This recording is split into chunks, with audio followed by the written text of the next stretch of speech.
Hey guys, morning. It is March 31st. Lucy's making her appearance once again. And I wanted to talk to you about yesterday. You guys did a good job. I see a lot of you have been just kind of marking things off, kind of making sure that you've turned things in. Remember, there wasn't anything really due yesterday. You just had to basically take a look and just kind of mark that you were actually there and that you did something yesterday, which would be Monday. So, this day in history, March 31st in 1776, you had this was going on, and Abigail Adams wrote a letter to her husband, John Adams, and what she did is she urged him and other members of the Continental Congress to go ahead and definitely not forget about the ladies during the American Revolution. It was really important because, again, you had those ladies who were part of the Daughters of Liberty. And she said, please don't forget the ladies. And that was about 150 years prior to the U.S. House of Representatives passing the 19th Amendment.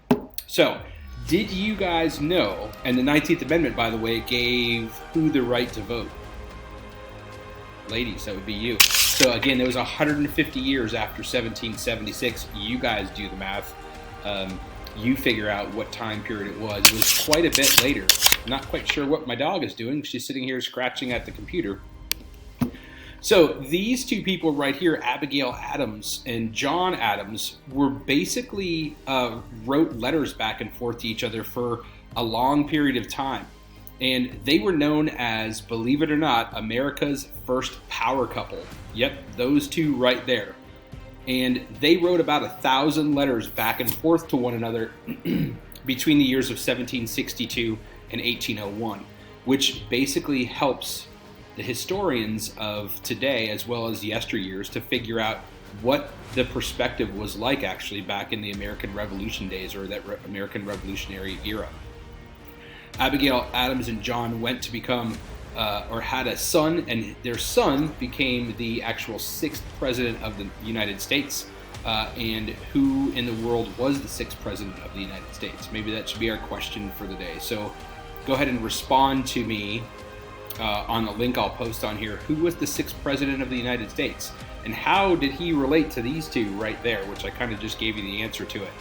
But another quick fact is that there were only two ladies in the entire history of the United States that became wives and mothers to American president.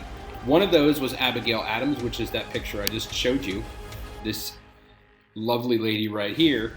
And the other would be more current, which would be Barbara Bush. And she was the wife of President Bush and the mother of President Bush. So kind of interesting that is the way that all kind of played out. But there's only two people in American history that can join or belong to that club. And you had somebody from way back when, and you had somebody who wasn't that far back, or that far back in history. So today, if you take a look at what I placed on the screen, you have today is March 31st. It is your third week of distant learning or virtual learning. And you have this silly classroom daily video today that you watched. You're going to go ahead and make sure you check it off when you get it done, so that makes sure that you are giving kind of like your check-in grade for the day. And day number 2 for the Gilded Age is to watch videos 3 and 5, and they talk about the Transcontinental Railroad. That finishes up that whole area of the Transcontinental Railroad with you. And then I attached a passage on something called the Pigtail Ordinance. And the Pigtail Ordinance, when you read it, it talks all about Chinese laborers and how or what they did to help build this Transcontinental Railroad. Because believe it or not, they did come over and they did help to build this Transcontinental Railroad. When you finish those two things, the video and reading that passage, I'm going to have you just reflect on your activities from above. You're going to write a summary of either the movie. It doesn't have to be very long, maybe a paragraph at the most.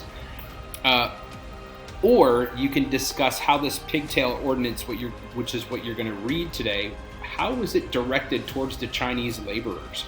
Or what was going on with the Chinese laborers? And if you take a look at this post from today, there you go. You have your transcontinental videos You have video 3, video 4, and video 5, and then here's that reading passage that I'm talking about right now. And then once you finish with that, you just gotta kind of have to continue on your work from yesterday, that packet that deals with the Gilded Age, and you're working on page 1 and page 2, which talks about the vocabulary and the Transcontinental Railroad, which was assigned in your packet.